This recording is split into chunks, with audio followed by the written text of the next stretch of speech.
Livro 1. A corteza e a serenidade. Aprendi-as eu, primeiro, com o meu avô. A virilidade sem alardes, aprendia com aquilo que ouvi dizer e recordo do meu pai.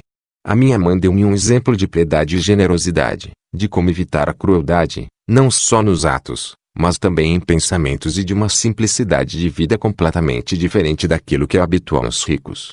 Ao meu bisavô fiquei a dever o conselho de que dispensasse a educação da escola e, em vez disso, tivesse bons mestres em casa, e de que me capacitasse de que não se devem regatear quaisquer despesas para este fim. Foi o meu tutor que me dissuadiu de apoiar o verde ou o azul, nas corridas, ou o leve ou o pesado, na arena, e me incentivou a não recear o trabalho, a ser comedido nos meus desejos, a tratar das minhas próprias necessidades, a meter-me na minha vida, e a nunca dar ouvidos à má língua. Graças a Diogneto aprendi a não me deixar absorver por atividades triviais, a ser descrente em relação a feiticeiros e milagreiros com as suas histórias de encantamentos, exorcismos e quejandos, a evitar as lutas de galos e outras distrações semelhantes, a não ficar ofendido com a franqueza, a familiarizar-me com a filosofia, começando por Baxil e passando depois para Tandasis e Marciano, a redigir composições, logo em pequeno, a ser entusiasta do uso do leito de tábuas e pele, bem como de outros rigores da disciplina grega. De rústico obtive a noção de que o meu caráter precisava de treino e cuidados, e que não me devia deixar perder no entusiasmo sofista de compor tratados especulativos, homilias edificantes, ou representações imaginárias de o asceta ou de o altruísta. Também me ensinou a evitar a retórica, a poesia, e as presunções verbais, os amaneiramentos no vestuário em casa, e outros lapsos de gosto deste gênero, e a imitar o estilo epístola simples utilizado na sua própria carta à minha mãe, escrita em sinuesa. Se alguém, depois de se zangar comigo num momento de mau humor, mostrasse sinais de querer fazer as pazes, devia mostrar-me logo disposto a ir ao encontro dos seus desejos. Também devia ser rigoroso nas minhas leituras, não me contentando com as meras ideias gerais do seu significado, e não me deixar convencer facilmente por pessoas de palavra fácil. Por ele, vim também a conhecer as dissertações de Epicteto, das quais ele me deu uma cópia da sua biblioteca. Apolônio convenceu-me da necessidade de tomar decisões por mim mesmo, em vez de depender dos acasos da sorte, e nunca, nem por um momento, perder de vista a razão. Também me instruiu no sentido de encarar os espasmos de uma dor aguda, a perda de um filho e o tédio de uma doença crônica sempre com a mesma inalterável compostura. Ele próprio era um exemplo vivo de que nem mesmo a energia mais impetuosa é incompatível com a capacidade de descansar. As suas exposições eram sempre um modelo de clareza, contudo, era claramente alguém para quem a experiência prática e a aptidão para ensinar filosofia eram os talentos menos importantes. Foi ele, além disso, que me ensinou a aceitar os desejados favores dos amigos sem me rebaixar ou dar a impressão de insensível indiferença. As minhas dívidas para com Sexto incluem a bondade, a maneira como dirigir o pessoal da casa com autoridade paternal, o verdadeiro significado da vida natural, uma dignidade natural, uma intuitiva preocupação pelos interesses dos amigos, e uma paciência bem disposta com os amadores e os visionários. A disponibilidade da sua delicadeza para com toda a gente emprestava à sua convivência um encanto superior a qualquer adulação, e, contudo, ao mesmo tempo, impunha o completo respeito de todos os presentes. Também a maneira como ele sistematizava as regras essenciais da vida era tão ampla quanto metódica. Nunca mostrando sinais de zango ou qualquer emoção, ele era, ao mesmo tempo, imperturbável e cheio de bondosa afeição. Quando manifestava sua concordância, fazia-o sempre calma e abertamente, e nunca fazia alarde do seu saber enciclopédico. Foi o crítico Alexandre que me pôs em guarda contra a crítica supérflua.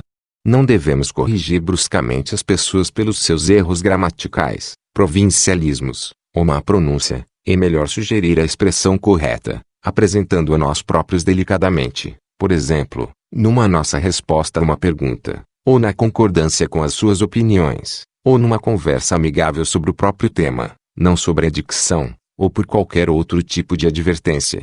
Ao meu conselheiro Fronto devo a percepção de que a maldade, a astúcia e a má-fé acompanham o poder absoluto, e que as nossas famílias patrícias tendem, na sua maior parte, a carecer de sentimentos de humanidade. O platonista Alexandre acautelou-me contra o uso frequente das palavras "estou muito ocupado" na expressão oral ou na correspondência, exceto em casos de absoluta necessidade, dizendo que ninguém deve furtar-se às obrigações sociais devidas, com a desculpa de afazeres urgentes. O estoico Catulo aconselhou-me a nunca menosprezar a censura de um amigo, mesmo quando pouco razoável, mas em vez disso, fazer o possível por voltar a agradar-lhe, a falar pronta e abertamente em louvor dos meus instrutores, como se lê nas memórias de Domítio e Atenódoto, e a cultivar um genuíno afeto pelos meus filhos. Com meu irmão Severo aprendi a amar os meus familiares, a amar a verdade e a justiça. Por ele tomei conhecimento de Trazeia, Catão, Euvídio, Dião e Bruto, e familiarizei-me com a ideia de uma comunidade baseada na igualdade e liberdade de expressão para todos, e de uma monarquia preocupada sobretudo em garantir a liberdade dos seus súditos. Ele revelou-me a necessidade de uma avaliação desapaixonada da filosofia, do hábito das boas ações, da generosidade, de um temperamento cordial, e da confiança no afeto dos meus amigos.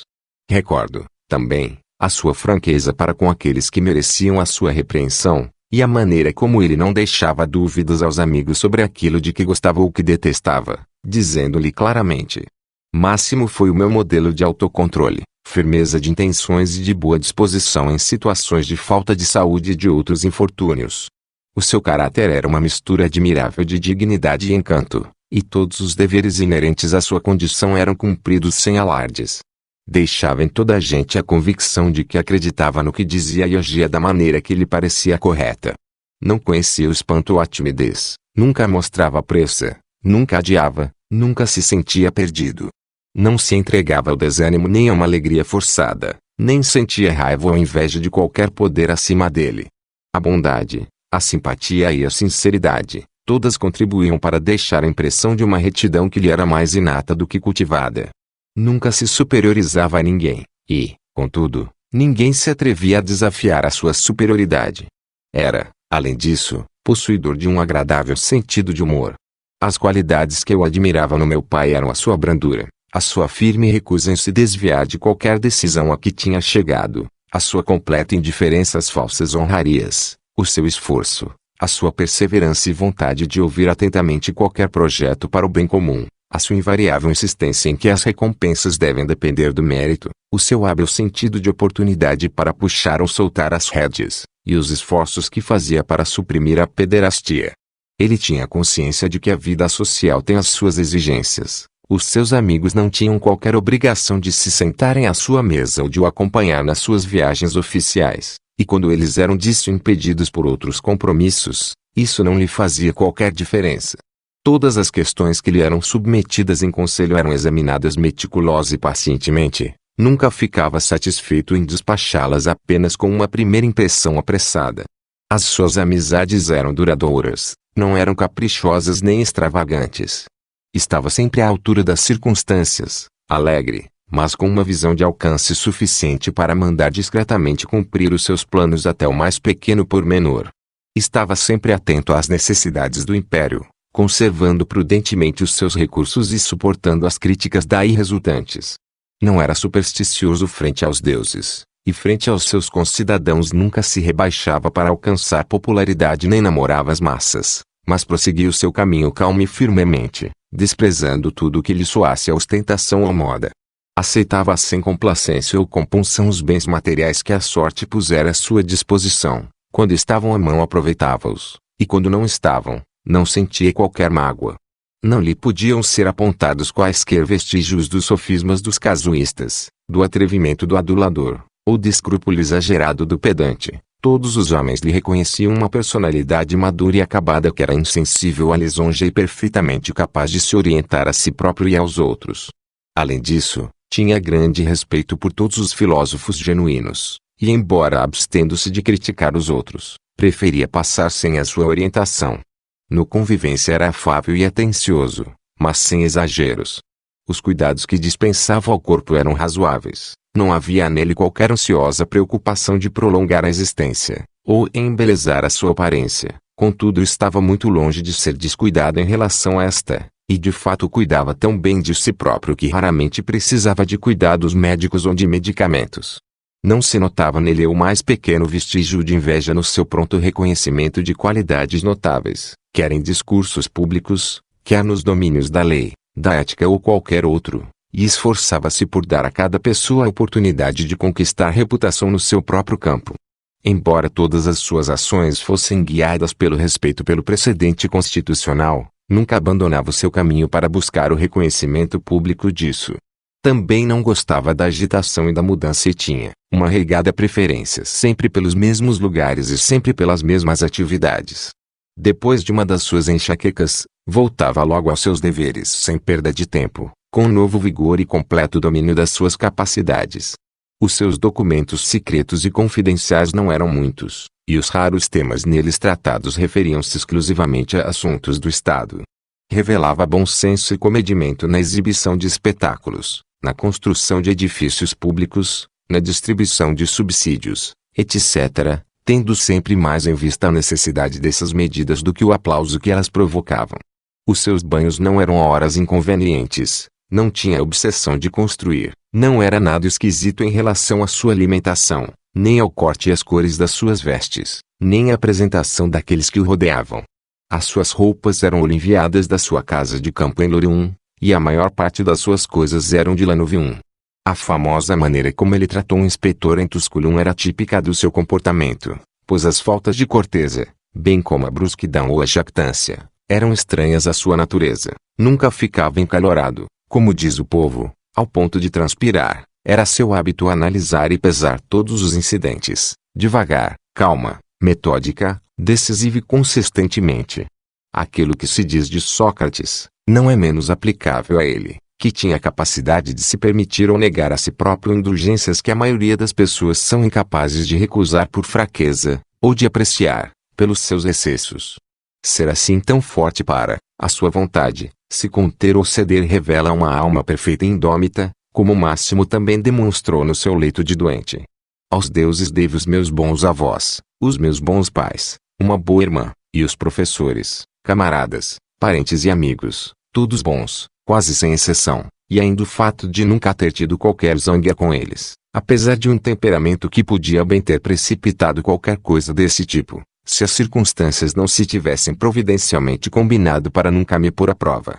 A eles também devo o fato de a minha educação ter deixado, desde cedo, de estar a cargo da amante do meu avô e assim a minha inocência ter sido preservada, e também o facto de nunca ter sentido qualquer ânsia de me tornar adulto e me ter contentado com um lento desenvolvimento. Agradeço também ao céu que, sendo o meu pai o imperador, eu tivesse ficado imune a todas as pompas, e me fizessem compreender que a vida na corte pode ser vivida sem escoltas reais, mantos reais, luminárias, estátuas e outros esplendores exteriores desse tipo, mas que o nosso modo de vida pode ser reduzido quase ao nível do cidadão comum, sem perder o prestígio e autoridade necessários quando as questões de Estado requerem liderança. Os deuses deram-me também um irmão cujas qualidades naturais eram um desafio à minha própria autodisciplina, ao mesmo tempo que a sua afeição atenciosa me aquecia o coração, e filhos que não eram intelectualmente nada diminuídos, nem fisicamente deformados. Foram os deuses que limitaram a minha competência na retórica, na poesia e em outros estudos que me podiam ter tomado tempo se eu tivesse encontrado menos dificuldade em progredir. Eles cuidaram de que eu, na primeira oportunidade, tivesse elevado os meus tutores à categoria que eu pensava que eles mereciam, em vez de adiar a questão com expectativas de futuras promoções, a pretexto da sua juventude. Aos deuses devo o conhecimento de Apolônio, Rústico e Máximo. A eles também devo a minha percepção vívida e recorrente da verdadeira espiritualidade da vida natural. Na verdade, pela sua parte, os favores, ajudas e inspirações que recebi deixam sem desculpa o facto de eu não ter conseguido alcançar esta vida natural. E se eu estou ainda longe do objetivo, eu próprio sou responsável por não ter tomado atenção aos sinais, melhor, às orientações virtuais, que recebi de cima. Aos deuses deve ser atribuído o fato de a minha constituição ter sobrevivido tanto tempo a este tipo de vida, de nunca me ter envolvido com uma Benedicta, nem com uma Teodota, e também de ter saído incólume de outras relações subsequentes, e embora Rústico e eu tivéssemos frequentemente as nossas diferenças, nunca levei as coisas ao ponto de ter de me arrepender, e de os últimos anos de vida da minha mãe, antes da sua morte prematura, terem sido passados comigo. E mais, de em certas ocasiões, quando eu pensava ajudar alguém na sua pobreza ou desgraça, Nunca me terem dito que eu não tinha os meios necessários, como também de eu próprio nunca ter estado em situação de pedir a alguém semelhante ajuda. E devo agradecer ao céu pela mulher que tenho, tão submissa, tão adorável, e tão despretensiosa, por ter sempre tutores competentes para os meus filhos, e pelos remédios que me eram prescritos em sonhos, especialmente nos casos dos escarros de sangue e das vertigens, como aconteceu em Caetechisa. Finalmente, o fato de, dada a minha inclinação para a filosofia, não ter ainda assim caído nas mãos de um qualquer sofista ou ter passado todo o meu tempo agarrado aos livros e às regras da lógica ou amarrado ao estudo das ciências naturais. Por todas estas coisas boas o homem precisa da ajuda do céu e do destino. Se inscrevam no canal, livro 2 vira em seguida. Obrigado.